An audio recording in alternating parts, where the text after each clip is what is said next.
देखिए, मैं आपको इस वीडियो में चैप्टर 1 का क्लास 12 का फिजिक्स का चैप्टर 1 का तीसरा लेक्चर बताऊंगा, जिसमें मैंने आपको पहला लेक्चर का वीडियो बना चुका हूं, लेक्चर दूसरा का। आज लेक्चर 3 में हम लोग पढ़ेंगे बिंदु आवेश के कारण वैद्युत क्षेत्र की तीव्रता। अगर आप पिछला वीडियो नहीं देखे हैं तो आप जा करके चैनल पर से दोनों वीडियो देख लें, तभी आपको ये वीडियो समझ में आएगा। इससे आज हम लोग पढ़ेंगे कि बिंदु आवेश के कारण वैद्युत क्षेत्र की तीव्रता मतलब क्या है कि यहाँ पे मान लेते हैं कोई बिंदु P है, ठीक। इस बिंदु P से बाबू, इस बिंदु P पर कोई आवेश मान लेते हैं Q है, ठीक है ना। इस बिंदु P से कोई R दूरी पर कोई Q बिंदु है, मान लेते हैं कोई P यहाँ पे R बिंदु है कोई। इस R बिंदु पे कोई आवेश Q0 है, तो हमको इस R बिंदु पे वैद्युत क्षेत्र की तीव्रता ज्ञात करना है। यही आज का हमारा टॉपिक है कि बिंदु आवेश के कारण वैद्युत क्षेत्र की तीव्रता। तो सबसे पहले हम लोग क्या करेंगे बाबू कि हम लोग मान लेते हैं कि माना कोई बिंदु P है, कोई बिंदु P है जिस पर कोई आवेश Q है। कोई आवेश क्या है? Q है। इस बिंदु मान लिया कि माना कोई बिंदु P है जिस पर आवेश कौन है? Q है। इस बिंदु P से लिखेंगे, बिंदु P से R दूरी पर कोई बिंदु R, मान लीजिए इसको मान लीजिए कोई बिंदु S है। R दूरी पर कोई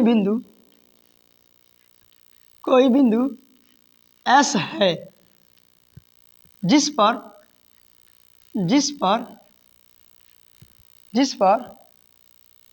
कोई आवेश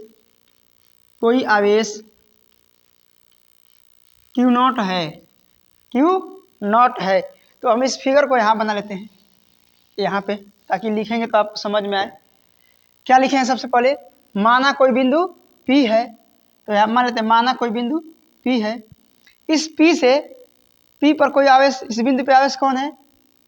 Q है, ठीक है ना। माना कोई बिंदु P है, इस पर कोई आवेश Q है। इस बिंदु P से R दूरी पर कोई बिंदु क्या है? S है। मान लेते हैं यहाँ से कोई बिंदु S है जिस पर कोई आवेश कौन है? Q0। हाँ, कोई आवेश Q0 है।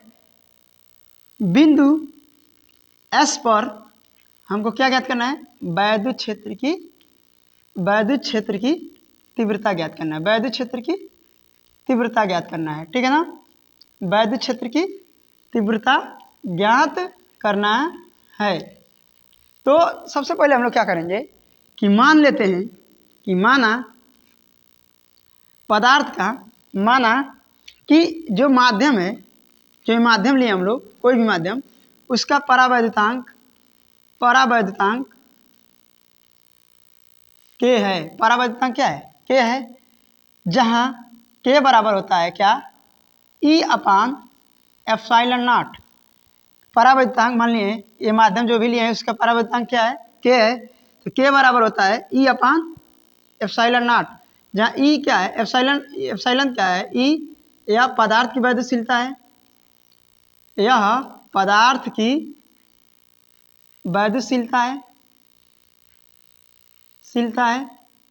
और एप्सिलॉन क्या है? निर्वात की वैद्युतशीलता है, ठीक है। निर्वात की वैद्युतशीलता है। पहले समझिए हम क्या बोले हैं। अभी हम लोग जितना पढ़े हैं, ये जो फिगर बना है इसी के हिसाब से पढ़े हैं कि माना कोई बिंदु P है जिस पर कोई आवेश Q है। इस बिंदु P से R दूरी पर कोई बिंदु S है। इस बिंदु S पर ही हमको वैद्युत क्षेत्र की तीव्रता ज्ञात करना है। तो हम लोग मान लिया कि माना परावैद्युतांक, माध्यम का परावैद्युतांक क्या है? K है। K बराबर होता है E/ε0।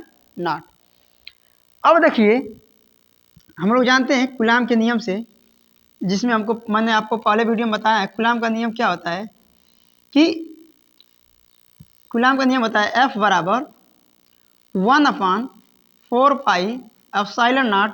और यहाँ परावैद्युतांक के लिए K, आवेश क्या है? Q, और क्या है? Q0 अपान दूरी क्या है? R²। ये समीकरण 1 हो जाएगा।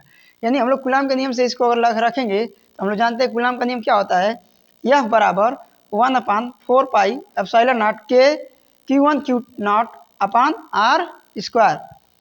अब हम लोग क्या करते हैं कि हम लोग इस बिंदु पर अगर वैद्युत क्षेत्र की तीव्रता ज्ञात करना है तो हम लोग जानते हैं कि बिंदु एस पर वैद्युत क्षेत्र की तीव्रता ज्ञात करना है हमको। बिंदु एस पर वैद्युत क्षेत्र की तीव्रता ज्ञात करना है, तीव्रता ज्ञात करना है। बिंदु एस पे क्या ज्ञात करना है, वैद्युत क्षेत्र की तीव्रता इस पर। तो अभी हम पिछले वीडियो में आपको बताए हैं कि वैद्युत क्षेत्र की तीव्रता ई बराबर होता है F upon Q not. F upon Q not, इस बिंदु पे आवेश निकालना है तो एफ अपान इसका आवेश क्या है, क्यू नॉट। ये हो जाएगा वैद्युत क्षेत्र की तीव्रता एस पर ई बराबर एफ अपान क्यू नॉट। अब यहाँ से क्या करेंगे, इस एफ का मान इस समीकरण 1 से रख देंगे तो लिखेंगे एफ का मान समीकरण 1 से रखने पर समीकरण 1 क्या है, एफ बराबर कितना रख सकते हैं 1/4πε0 के Q0 अपान आर स्क्वायर। तो इस एफ की जगह रखिए तो लिखेंगे क्या, ई बराबर एफ का मान कितना रखना है 1/4πε0 के, फिर क्या रखना है Q0 अपान आर स्क्वायर और बटे कितना रखना है Q0, है ना Q0 नीचे। अब क्या होगा, यहाँ से Q0 से Q0 कट जाएगा तो हमारा बचेगा क्या, ई बराबर 1/4πε0 के Q अपान आर स्क्वायर। जहाँ हम लोग मान लेंगे कि माध्यम का परावैद्युतांक है, वैद्युतांक K = 1 मान लेते हैं।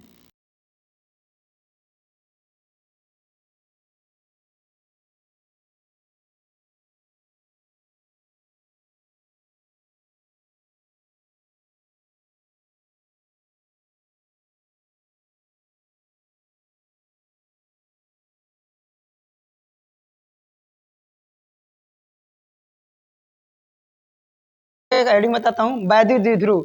लिखे हैं कि दो समान परिमाण तथा विपरीत प्रकार के आवेश को एक दूसरे से अल्पतम दूरी पर रखने से जो संरचना बनती है उसे हम लोग क्या बोलते हैं, वैद्युत द्विध्रुव कहते हैं। मतलब क्या है बाबू, कि कोई भी आवेश है, दो आवेश वो समान परिमाण के होने चाहिए, परिमाण मतलब उनकी मात्रा समान होनी चाहिए तथा उन पे आवेश अलग अलग हो, विपरीत प्रकार के आवेश हो, तो उनके बीच की जो अल्पतम दूरी से जो संरचना बनेगी इस संरचना को ही हम लोग क्या कहते हैं, वैद्युत द्विध्रुव कहते हैं।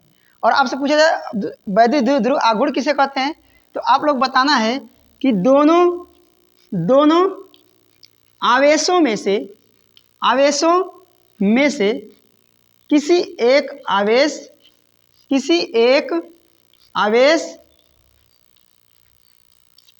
तथा किसी एक आवेश और उनके बीच की अल्पतम दूरी के गुणनफल को, अल्पतम दूरी के बीच के गुणनफल को क्या कहते हैं, अल्पतम दूरी के बीच के गुणनफल को वैद्युत द्विध्रुव आघूर्ण कहते हैं। वैद्युत द्विध्रुव आघूर्ण कहते हैं। मतलब क्या है, पहले इसको आप समझिए। देखिए हम क्या बोले हैं कि पहले आपको समझना वैद्युत द्विध्रुव किसे कहते हैं, बाद में समझना वैद्युत द्विध्रुव आघूर्ण किसे कहते हैं। पहले आप समझिए वैद्युत द्विध्रुव कि वैद्युत द्विध्रुव क्या होता है कि दो समान